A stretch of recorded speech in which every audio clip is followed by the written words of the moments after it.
আমার সামনে যে কন্ট্রোল বক্সটি দেখতে পাচ্ছেন এটি হচ্ছে জোজি 9513G মডেলের একটি মেশিনের সার্কিট, মোটর এবং পিসিবি কন্ট্রোলার দেখতে পাচ্ছেন।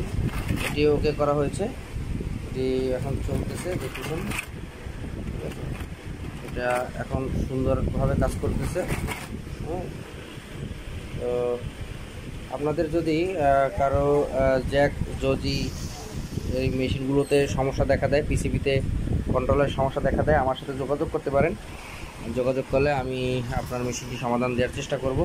আমি পিরোজপুর, বাগেরহাট এবং ঝালকাঠি 3 জেলায় সরাসরি গিয়ে কাজ করে থাকি এবং অন্যান্য জেলাগুলোতে অন্যান্য জায়গা থেকে আমাকে বোর্ড পাঠিয়ে দিতে হবে কাজ করার জন্য, তাহলে কাজ করে দিতে পারবো ইনশাল্লাহ। আপনাদের সমস্যা হলে আমার সাথে যোগাযোগ করবেন। এই ডিসপ্লের উপরেই মোবাইল নাম্বার দেওয়া আছে, এই নাম্বারে যোগাযোগ করতে পারবেন। আসসালামু আলাইকুম।